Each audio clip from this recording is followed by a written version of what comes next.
आप अपना विचार प्रकट करें।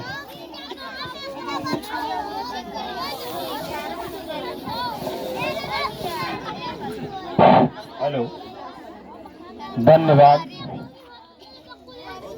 आज के इस आयोजन की अध्यक्षता कर रहे हैं भाई संदीप यादव त्यागी जी, जो कि समाजवादी पार्टी के कुशल सेक्टर प्रभारी हैं।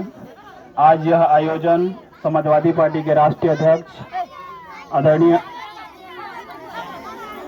अखिलेश यादव जी के निर्देश पर यहाँ संचालित किया जा रहा है।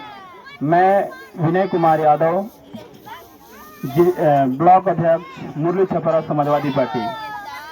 जैसा कि आप सभी को पता है कि आज बहुत ही हर्षोल्लास का विषय है, बहुत हर्षोल्लास का समय है कि आज हम एक ऐसे महापुरुष की जयंती मना रहे हैं जिनकी बदौलत आज हम यहाँ पर कुछ बोल पा रहे हैं।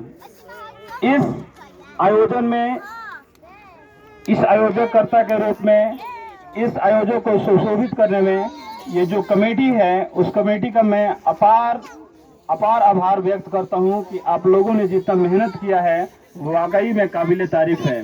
आप लोग को इसके लिए बहुत बहुत बधाई। और इस आयोजन में बढ़ चढ़ के हिस्सा ले रही है और माताएं बहनें भी उपस्थित हैं। आप लोग को भी बहुत बहुत बधाई कि आप लोग यहाँ पर हम लोग को सुनने के लिए आई हैं, इसलिए आप लोग बहुत बहुत बधाई के पात्र हैं। आज हम लोग दुनिया के, भारत के ना बल्कि दुनिया के महानायक, अगर कहा जाए तो दुनिया के महानायक आदरणीय बाबा साहब भीमराव अम्बेडकर जी की आज हम लोग 135वीं जयंती मनाने के लिए यहाँ पर उपस्थित हुए हैं। बाबा साहब भीमराव अम्बेडकर जी, भारतीय समाज एक ऐसा समाज है कि यहाँ पर जातिगत व्यवस्था है। दुनिया में किसी भी देश में जातिगत व्यवस्था नहीं है, लेकिन भारत एक ऐसा देश है कि यहाँ पर जातिगत व्यवस्था है। मेरा कहने का ये मतलब नहीं है कि कहीं पे भेदभाव नहीं है, पूरी दुनिया में भेदभाव है।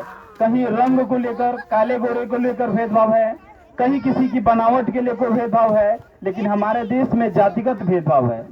इस कारण बाबा साहब भीमराव अम्बेडकर जी को शुरुआती दिनों में नहीं, जो कि मरते दम तक उन्हें कई प्रकार का इस चीजों को सामना करना पड़ा। लेकिन बाबा साहब भीमराव अम्बेडकर जी इतने पढ़ाकू, इतने ब्रिलियंट व्यक्ति थे कि अपने जीवन काल में, पूरे जीवन काल में उन्होंने अपने 32 डिग्रियां कलेक्ट की थी। ये कोई छोटी बात नहीं थी। 32 डिग्रियां, जो कि अमेरिका कोलंबिया से भी उनको इकोनॉमिक्स में पीएचडी किए थे, वो डिग्री मिली थी। बाबा साहब भीमराव अम्बेडकर जी बहुमुखी प्रतिभा के धनी थे, वह बहुत ही पढ़ाकू व्यक्ति थे।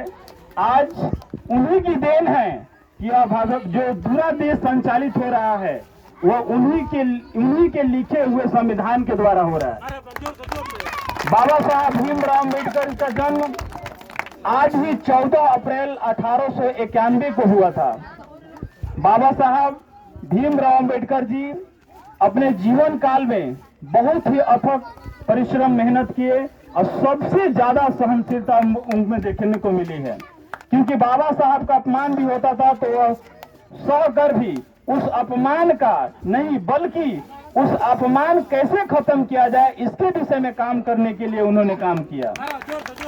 बाबा साहब भीमराव अम्बेडकर, जब भारत आजाद होने वाला था, अभी होने के कगार पे था, तब एक प्रारूप समिति की गठन किया गया।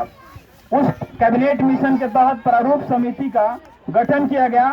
उस प्रारूप समिति, संविधान सभा का अध्यक्ष डॉक्टर राजेंद्र प्रसाद को बनाया गया, जबकि प्रारूप समिति यानी कि जो मसौदा है था, उस समिति का अध्यक्ष बाबा साहब भीमराव अम्बेडकर जी को बनाया गया था।